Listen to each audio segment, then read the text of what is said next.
बन्ने भाई, खुदा का शुक्र है कि उस गद्दार का बर वक्त इल्म हो गया। और हाँ, आप बाबर की तरफ से बेफिक्र हो जाइए, उसके घर वालों को मुझ पर बहुत एतबार है। बाबर को भी मुझ पर शक नहीं हो सकता। मैं उसके घर वालों के करीब रहकर उन पर कड़ी नजर रखूंगा। आखिर उसका राब्ता उन लोगों से तो जरूर होगा, कोई ना कोई तरीका तो उसने पैगाम रसानी का रखा ही होगा।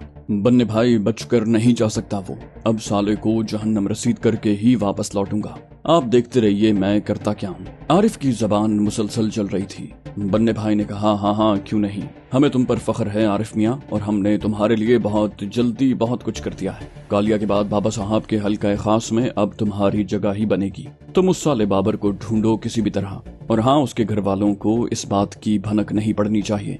आरिफ ने कहा, बन्ने भाई अब और कुछ न कहिएगा, मेरा खून बहुत खौल रहा है, कहीं मैं उसका बदला उसके घर वालों से ही न ले लूं। बन्ने भाई ने कहा, अरे घबराओ नहीं, इसका मौका भी हम तुम्हें जरूर देंगे। अब वो दोनों जो बाकी रह गई हैं तुम्हारी हमारी मिल्कियत ही तो हैं। बन्ने भाई ने अपनी खबासत का मुजाहिरा एक और खूनी कहकहे से किया। इस दरमियान अचानक ही सामने वाले कमरे का पर्दा हटा और तंजीम की खवातीन विंग की एक फाहिशा ट्रॉली घसीटती अंदर आई। बन्ने भाई ने उसे आते देखकर होंठों पर जबान फेरते हुए कहा, आओ महारानी आओ। भाई बहुत देर लगा दी तुमने, अकेले आई हो क्या? वो बोली, नहीं बन्ने भाई, मुझे मालूम पड़ गया था कि आरिफ मियाँ की मेहमानदारी भी करनी है। आज बड़ी खास मेजबान आ रही हैं, आपके तो भाग जाग जाएंगे। इतना कहकर उसने दोनों के लिए शराब से भरी ट्रॉली से पैग तैयार करने शुरू कर दिए। बन्ने भाई को पिए बगैर ही नशा होने लगा था। बोले, अरे कुछ बताओगी भी कि कौन है वो? बोली, बन्ने भाई तुम्हारा मेहमान बड़ा खास आदमी लगता है, मुझे तो यकीन नहीं आ रहा था, बस थोड़ा सस्पेंस और है, जब तुम मेजबान को देखोगे तो यकीन करोगे, वरना मेरी बात तुम्हें मजाक लगेगी। उसकी बात खत्म होते ही सामने का पर्दा हटा और जो शक्ल बरामद हुई उस पर नजर पड़ते ही दोनों इस तरह अपनी जगह से उठकर खड़े हो गए जैसे सोफे में लगे स्प्रिंगों ने उन्हें फजा में उछाल दिया हो। दोनों के मुंह से बैक वक्त निकला, आप? आने वाली नीम बरहना औरत ने कहा, हाँ मैं। भाई क्या मेरा दाखिला यहाँ बंद है? वो रुखसाना थी, बाबा साहब की सेक्रेटरी। आरिफ मियाँ ने अभी तक रुखसाना से अपनी पहली मुलाकात नहीं भुलाई थी। उम्र तो उसकी 40 के नजदीक रही होगी, लेकिन वो हल्फ उठाकर कह सकता था कि रुखसाना की उम्र 25 साल से ज्यादा नहीं। रुखसाना ने अपने बदन को एक खास अदा से झटक कर उनके सामने कुर्सी संभालते हुए कहा, बड़ी शोहरत सुन रखी थी आपकी, आपने तो दोबारा मुलाकात की जहमत गवारा नहीं की। हमने कहा खुद ही चले आए। आज जब सुगरा ने बताया कि बन्ने भाई के यहाँ आप भी ठहरे हुए हैं तो मैंने कहा मुझे भी ले चलो, रात इकट्ठे काट लेंगे, दिन में तो काम इतना होता है कि फुर्सत ही नहीं मिलती। दोनों दोबारा अपनी जगह पर बैठ गए। रुखसाना आरिफ मियाँ के बिल्कुल सामने इस अंदाज से बैठी थी कि उन्हें बेखुद किए दे रही थी। आरिफ मियाँ पलकें झपके बगैर उसके जिस्म पर नजरें गाड़े बैठे हुए थे। इस दरमियान सुगरा ने 3 पैग तैयार करके तीनों के हाथ में थमा दिए। अब वो चौथा पैग अपने लिए तैयार कर रही थी, जिसे हाथ में पकड़े वो बन्ने भाई के साथ आकर बैठ गई।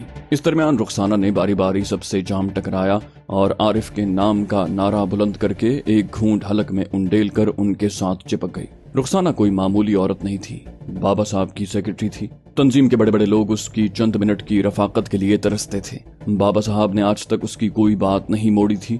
जाने कितनों को उसने बस्तियों से उठाकर आसमान की बुलंदियों पर पहुंचा दिया था, और जाने कितने वो थे जिन्हें उसकी मामूली सी शिकायत पर बाबा साहब ने आसमान की बुलंदियों से इस तरह जमीन पर पटखा था कि फिर उनको जिंदगी भर अपने कदमों पर खड़ा होना नसीब न हुआ। खुदा जाने उसे आरिफ की कौन सी अदा भाग गई थी कि यूं भागी चली आई थी। वो बोली, ये आपने दिल्ली में क्या शादी रचा ली कि हमें भुला ही दिया? आरिफ मियाँ, हम भी काम आने वाले लोग हैं, कभी आजमा कर देखना। वो आरिफ पर बिछी जा रही थी। आरिफ मियाँ घिघियाए, मेरी क्या मचाल रुखसाना साहिबा, मुझे तो अभी तक अपनी आंखों पर यकीन नहीं आ रहा कि वाकई आप मुझ पर इतनी मेहरबानी फरमा रही हैं। उसने आरिफ पर अपना बोझ लादते हुए कहा, अरे साहब, दिल लाने की बात है, आप तो जानते ही हैं हमारे दरवाजे पर भी तांता बंधा रहता है उम्मीदवारों का, लेकिन इसका क्या कीजिए कि इस दिल को आप भाग गए। आप कभी अलग से मिलिए ना, कुछ मुस्तकबिल का प्रोग्राम बनाएंगे। आरिफ मियाँ भी जिबा हुए जा रहे थे। बोले, जहे नसीब, जब आप फरमाएं। वो बोली, आप मेरा प्राइवेट नंबर रख लें, और हाँ, इस बात का ख्याल रहे कि ये प्राइवेट नंबर है सिर्फ आपके लिए। उसने आरिफ मियाँ को सोफे के साथ धरी छोटी सी मेज पर रखे कागज पर कलम से अपना नंबर लिख दिया, जिसे आरिफ मियाँ ने उसी लम्हे अपनी जेब में डाल लिया।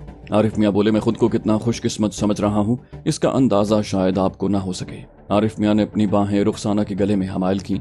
बैरे ने अचानक मुदाखलत की, साहब खाना तैयार है। बन्ने भाई बोले, आइए कुछ खा लीजिए, फिर सारी रात बातें ही करनी है। ये कहते हुए उन्होंने रुखसाना की तरफ देखकर आंख दबाई।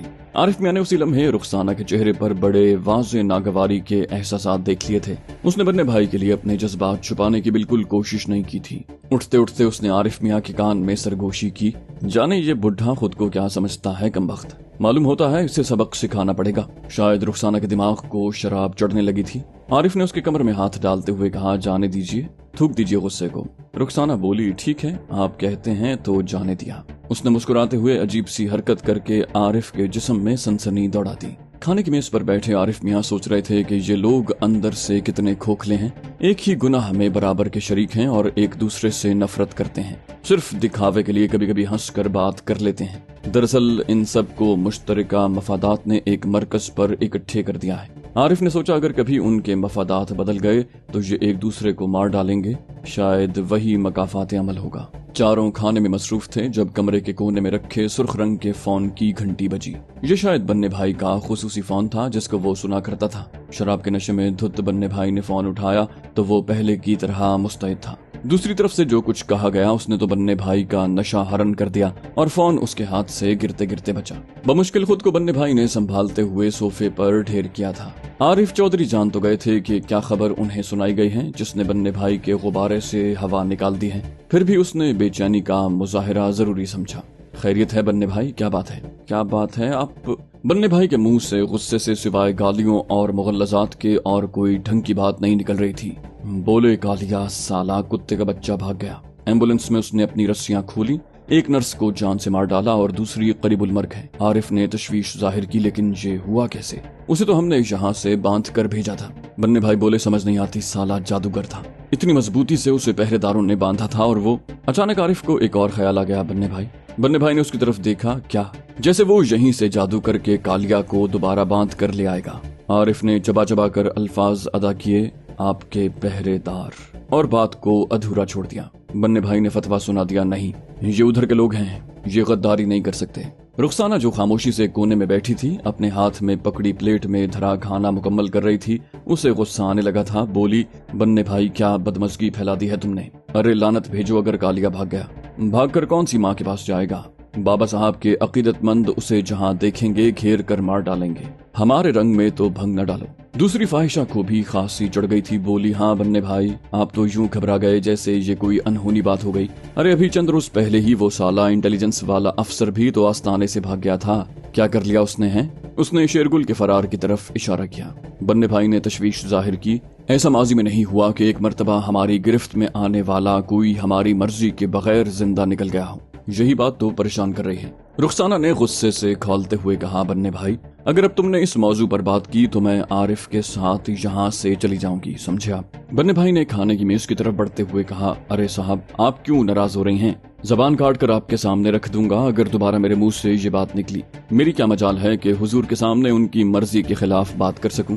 माफी चाहता हूं कि आपको परेशान किया। चारों दोबारा खाने में मसरूफ हो गए। बन्ने भाई यूं तो यहाँ होने वाली फहश और बेहुदा गुफ्तगू में हिस्सा ले रहे थे, लेकिन उनका जहन अभी तक कालिया में उलझा हुआ था। बन्ने भाई को समझ नहीं आ रही थी कि कालिया ने आखिर इतनी मजबूत गांठें किस तरह खोली हैं। उसके साथ घर में हमेशा रॉ के दो खास आदमी उसके पहरेदारों की सूरत में रहा करते थे और उन दोनों से गद्दारी का तसव्वुर भी नहीं किया जा सकता था। फिर आखिर किसने उसकी मदद की? ये था वो सवाल जो बन्ने भाई को परेशान किए दे रहा था। कहीं वो आस्तीन का सांप उनके सामने तो नहीं बैठा? बन्ने भाई का ध्यान फौरन आरिफ की तरफ गया, लेकिन उस वक्त जिस तरह बाबा साहब की सेक्रेटरी रुखसाना उसकी जवानी पर लट्टू हो रही थी, उसके बाद तो बन्ने भाई के लिए आरिफ पर शक करना गुनाहे कबीरा के मुतरादिफ था। फिर भी उसने उस मकान को जहन में रखा था। ये भी तो मुमकिन था कालिया ने किसी नर्स को ही बहला फुसला कर मामला बराबर कर दिया हो, लेकिन उसके तो मुंह पर टेप लगी थी, वो तो आवाज नहीं निकाल सकता था। इस बात के इम्कानात तो न होने के बराबर हैं। बन्ने भाई को याद आ गया। थोड़ी देर के लिए वो गुस्से से बाहर आए थे जब कालिया ने उन्हें गालियां दी थी और आरिफ मियां ने पहरेदार को टेप लाने के बहाने बाहर भेजा था। कहीं ये उससे मिला हुआ तो नहीं था? लेकिन ऐसा था तो उसने कालिया को फंसाया ही क्यों? इस तरह के सवालात ने बन्ने भाई को चकरा कर रख दिया था। जितना वो इस गुत्थी को सुलझाते वो मजीद उलझती चली जाती। बन्ने भाई के लिए उस वक्त सिवाय खामोशी से खाना खाते रहने के और कोई चारा बाकी नहीं बचा था। बहरहाल उन्होंने आरिफ को चेक करने का फैसला कर लिया था। सिवाय बन्ने भाई के सबने पेट भर के खाना खाया था اور اس وقت وہ لوگ دوبارہ اس ڈرائنگ روم میں موجود تھے جہاں سے میں نوشی کرنے کے بعد وہ اندر گئے تھے۔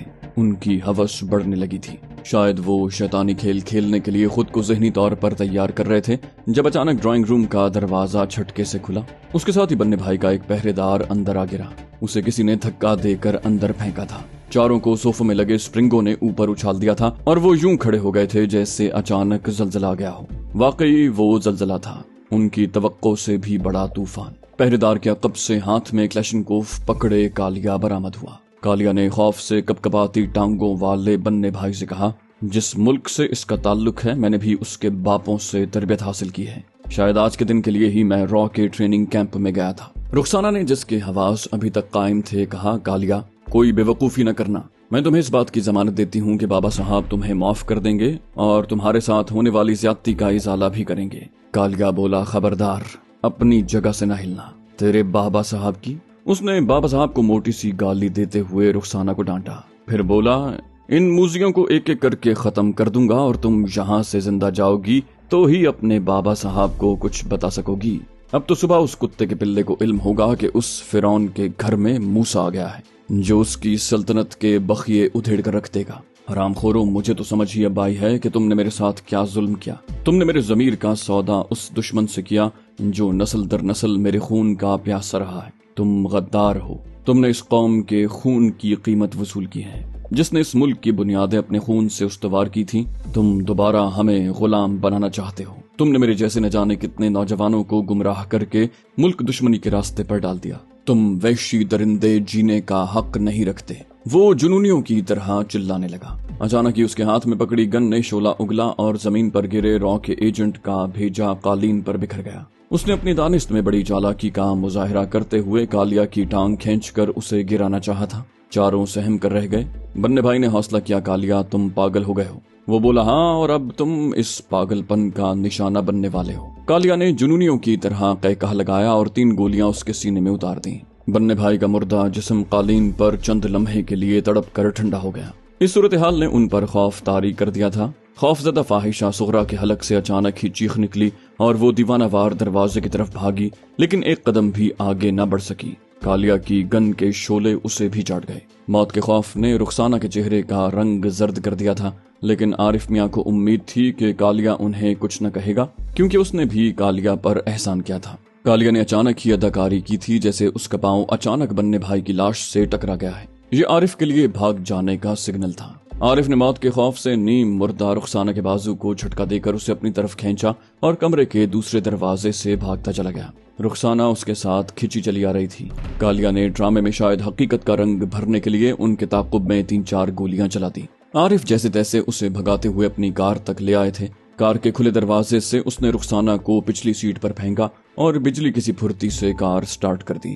گاڑی روک کر اس نے بننے بھائی کے بنگلے کا مین گیٹ کھولا تھا۔ جب وہ دوبارہ گاڑی میں بیٹھ رہا تھا تو کالیا نے ان کے عقب میں پھر ایک فائر کر دیا تھا۔ گولی شاید گاڑی کی ڈگی میں لگی تھی کیونکہ رخسانہ اس طرح زور سے چیخی تھی جیسے گولی اسے لگی ہو۔ عارف نے ایکسلریٹر پر پاؤں کا دباؤ بڑھایا اور گاڑی اڑاتا چلا گیا۔ رات کا اندھیرا خوف کے زہریلے سانپ کی طرح سڑک پر سرسرا رہا تھا۔ اس نے گردن موڑ کر رخسانہ سے پوچھا، آپ ٹھیک تو ہے نا؟ وہ بولی، ہاں، گولی ڈگی میں لگی ہے۔ رخسانہ ابھی تک اتنی خوفزدہ تھی کہ اس کے منہ سے ڈھنگ سے کوئی بات نہیں نکل پا رہی تھی۔ عارف نے بننے بھائی کی موت پر دل ہی دل میں اب تک نہ جانے کتنی مرتبہ اللہ کا شکر ادا کیا۔ رخسانہ نے اسے ہدایت دی، میرے گھر کی طرف چلو، اور اس نے گاڑی کو دوسری سڑک پر موڑ دیا۔ بابا صاحب کا بس نہیں چلتا تھا کہ اپنے سامنے بیٹھے دونوں گدھوں کی بوٹیاں نوچ کر کھا جائیں۔ اسے بننے بھائی کی خبر اس حادثے سے بمشکل چند منٹ کے بعد ہی مل گئی تھی جب تحریک کے ایک ذمہ دار نے کسی اہم کام سے بننے بھائی کے ہاں فون کیا اور اسے متعدد مرتبہ فون کرنے پر بھی کوئی جواب موصول نہ ہوا تو اس کا ماتھا ٹھنکا۔ اپنے شکوک کی تصدیق کے لیے جب وہ ذمہ دار تحریک کے غنڈوں کی ایک کھیپ لے کر رات دیر گئے بننے بھائی کی رہائش گاہ پر پہنچا تو 3 لاشیں منہ کھولے ان کی منتظر تھیں۔ بننے بھائی کو بھی کوئی قتل کر سکتا ہے؟ اس سوال کا جواب وہاں موجود غنڈوں میں سے کسی کو نہ مل سکا۔ انہیں حقیقت حال کا علم نہیں تھا۔ حسب روایت ان کے گندے دماغوں نے اس قتل کی ذمہ داری بھی ایجنسیوں پر ڈال دی۔ اس ذمہ دار نے بابا صاحب کو تمام احتیاطیں بالائے طاق رکھ کر آدھی رات کو ہی یہ خبر سنا دی۔ حالانکہ ان لوگوں کو سختی سے ہدایت کی گئی تھی کہ وہ بابا صاحب کو کبھی رات 11 بجے کے بعد سے صبح تک ڈسٹرب نہ کریں، کم از کم کوئی افسوسناک خبر اس سے نہ سنائی جائے۔ लेकिन मामलात की संगीनी ने उस जिम्मेदार को मजबूर कर दिया था। बाबा साहब ने खबर सुनते ही मुगल्लजात बकनी शुरू कर दी थी। उनका ब्लड प्रेशर इतना बढ़ गया था कि दिमाग की रगें फटने को आ रही थी। जाकिर के बाद बन्ने भाई का कत्ल, और वो भी कालिया के हाथों। बाबा साहब का दिल इस बात को मानने के लिए तैयार ही नहीं हो रहा था कि जो वाकयात उन तक पहुंचे हैं वो सही भी हो सकते हैं। अभी तक उनको जो इत्तलात पहुंचाई गई थी उसका जरिया एम्बुलेंस का ड्राइवर और कालिया के हाथों बच जाने वाली दूसरी नर्स थी, जिसकी हालत अब खतरे से बाहर थी। उसके जरिए लिसानी तहरीक के जिम्मेदारों को इल्म हुआ कि कालिया उन्हें मार कर भाग गया था, और उन्होंने अंदाजा कर लिया था कि बन्ने भाई के यहाँ होने वाले कत्ल कालिया ने ही किए हैं। बाबा साहब ने अचानक ही हुक्म दिया, रुखसाना को बुलाओ, लेकिन ख्याल रखना उसे नींद से बेदार न करना पड़े। दूसरे ही लम्हे उनका एक गुलाम फोन पर रुखसाना से राब्ता कायम कर रहा था। उस नर्स ने बाबा साहब को इत्तला दी थी कि उसने रुखसाना और सुगरा को बन्ने भाई के यहाँ आरिफ के साथ देखा था। सुगरा की लाश वहाँ मौजूद थी, जिसका मतलब था कि रुखसाना और आरिफ जिंदा हैं। ऐन मुमकिन है उन्हें अगवा कर लिया गया हो। ये ख्याल जहन में आते ही बाबा साहब ने अपनी चहीती सेक्रेटरी रुखसाना से राब्ते का हुक्म दिया। सिर्फ रुखसाना ही ऐसी थी जिसके मुताल्लिक बाबा साहब के नजदीकी साथी बरमला ये बात कह सकते थे कि वो बाबा साहब की कमजोरी है। उनके आस्ताने पर पहुंचने वाले अम्माले हुकूमत के दिलों की धड़कनें बाबा साहब के मूड के उतार चढ़ाव की मोहताज रहा करती थी। अगर दौरान गुफ्तगू बाबा साहब को किसी बात पर गुस्सा आता तो मुखातिब को अपनी धड़कनें बेकाबू होती महसूस हुआ करती। बाबा साहब के लिए किसी भी बड़े या छोटे हुक्मरान को डांट पिला देना मामूली बात थी। लिसानी तहरीक के बड़े बड़े लीडरों को वो गालियां देकर मुखातिब किया करते थे, लेकिन उस रुखसाना में न जाने क्या बात थी कि उसके चेहरे पर नजर पड़ते ही बाबा साहब के चेहरे की सख्ती नरमी में बदलने लगती। उनकी इस कमजोरी से इस शहर के अरबाब बस्तो कुशाद आगाह थे और खूब फायदा उठाते थे। उन लोगों ने बाबा साहब तक पहुंचने के लिए रुखसाना को ढूंढ निकाला था। बाबा साहब तक अपनी कोई भी इल्तिजा बराह रास्त पहुंचाना कारेदारत था। इसके लिए वो लोग रुखसाना को इस्तेमाल करते, लेकिन रुखसाना तक पहुंचने के लिए उन्हें रास्ते में आने वाली कई रुकावटों को अपने धन की कश्ती में सवार होकर उबूर करना पड़ता। रुखसाना को भी उन लोगों की कमजोरियों का इल्म था। वो काम की नौयत के हिसाब से अपना हिस्सा एडवांस वसूल कर लिया करती थी। उस शहर में वो करोड़ों की जायदाद की मालिक थी। उसने कहां किस किस मद में सरमायाकारी कर रखी है उसका किसी को भी इल्म नहीं था, लेकिन एक बात सब बखूबी जानते थे कि वो करोड़ों में खेलती है। ये अलग बात है कि किसी को आज तक उसके मुताल्लिक कोई बात अपने लबों तक लाने की जुर्रत नहीं हुई थी। ये लोग रुखसाना के अंदर छुपी उस दरिंदा सिफत औरत से बखूबी आगाह थे जो मामूली सी नाराजगी पर बड़ी भयानक सजा दिला सकती थी। उसने जब भी लिसानी तहरीक के किसी बड़े की आंखों या रवैये में अपने मुताल्लिक गुस्सा या नफरत महसूस की, उसे बाबा साहब के जरिए ऐसा सबक सिखाया कि दूसरों के लिए इबरत का नमूना बनाकर रख दिया। बाबा साहब जैसे दरिंदा सिफत इंसान को मुतमईन रखने वाली औरत कितनी अजियत पसंद हो सकती थी, इसका अंदाजा कोई भी लगा सकता था। बाबा साहब के खुसूसी अमले के लोगों में से किसी की जुर्रत नहीं थी कि अपनी मर्जी से तहरीक के किसी भी बड़े से जाती सतह पर रवाबित उस्तवार करे, क्योंकि बाबा साहब के नजदीक ऐसा करना बगावत के मुतरादिफ था। लेकिन ये रुखसाना थी जिसके बड़े बड़ों से जाती ताल्लुकात थे। उनमें सिर्फ लिसानी तहरीक ही के नहीं बल्कि हुकूमत के भी बड़े बड़े ओहदेदार शामिल थे। किसी भी सरकारी दफ्तर में रुखसाना बीबी का फोन जाने का मतलब था कि ये काम बहरहाल होना चाहिए, वरना बाबा साहब की नाराजगी मोल लेना पड़ेगी। तो दोस्तों, ये थी हमारी आज की एपिसोड। उम्मीद करते हैं आपको हमारी कहानी पसंद आई होगी। जाने से पहले इस वीडियो को लाइक कीजिए और शेयर करना मत भूलिए। कमेंट करके हमें बताइए कि आपको हमारी वीडियो कैसी लगी, और अगर अभी तक आपने इस चैनल को सब्सक्राइब नहीं किया तो इसे सब्सक्राइब कीजिए और बेल आइकन दबाकर ऑल नोटिफिकेशंस ऑन कर लीजिए।